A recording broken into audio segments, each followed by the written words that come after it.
पहले एक दर्दनाक, एक अलमनाक हादसे में एक जो एयर इंडिया का प्लेन क्रैश हुआ जिसमेम 272 लोगों की जान चली गई। पूरी देश ने उसका दुख मनाया और आज भारतीय जनता पार्टी उन 272 लोगों को श्रद्धांजलि देने के लिए जमा हुई।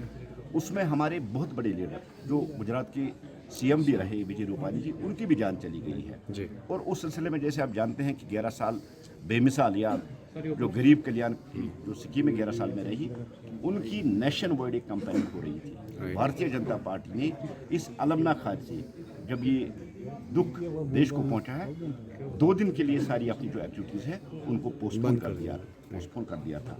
और आज हम विजय रूपानी जी जो चीफ मिनिस्टर थे गुजरात के, उनके साथ साथ 271 लोग जो उस प्लेन क्रैश में जिनकी जान चली गई, उनको यहाँ भारतीय जनता पार्टी हेडक्वार्टर पर श्रद्धांजलि देने के लिए जमा हुई थी, खराज अकीदत पेश करने हुए।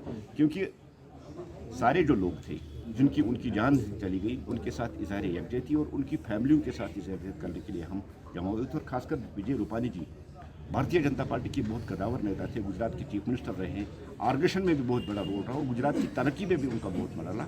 आज उनको और 271 लोगों को याद करते हुए उनको हमने श्रद्धांजलि दी। सर, हमारी गवर्नमेंट के लिए एक बड़ा एक और कंसर्न है जो कि अभी ईरान के साथ सिचुएशन एस्केलेटेड है, इसराइल के साथ करीबन 6000 के आसपास इंडियन नेशनल्स अभी हैं ईरान में और 300 के करीब स्टूडेंट्स। पीछे भी थोड़ा जाके देखेंगे, जब रूस और यूक्रेन की जंग चली थी जी, तो देश के प्रधानमंत्री ने कुछ घंटों के लिए उस जंग को रुकवा दिया था और भारत के जो शहरी यूक्रेन में रह रहे थे उनको बड़ी हिफाजत के साथ अपने मुल्क भेजा था और आज भी जहाज वहाँ भेजे गए हैं।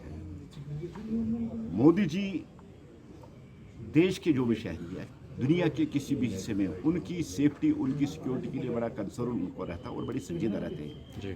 और आज जो इसराइल और ईरान की जो जंग चल रही है उसमें भी उन्होंने जहाज़ भेज दी।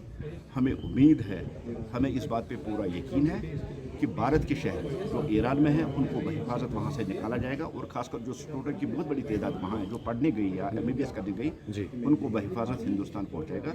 क्योंकि मोदी है तो मुमकिन है, मोदी जी जब तक है तब तक हिंदुस्तान के किसी शहरी को तकलीफ में नहीं देख सकते हैं। ईरान से भी सारे लोगों को इवैक्यूएट करके बहिफाजत भारत। सर, बीजेपी यूनिट यहाँ के कश्मीरी स्टूडेंट्स के फैमिलीज के साथ क्या कोऑर्डिनेटेड है, क्या इन्फॉर्मेशन आपको? देखिए, ऑलरेडी गवर्नमेंट ने भी एक हेल्पलाइन बनाई है और देश के सबसे बड़े लीडर वजीर आजम साहब, उनका सीरियस कंसर्न उनके साथ जहाज़ उन्होंने भेजा, उनको निकालने के लिए जो काम उन्होंने शुरू कर दिया।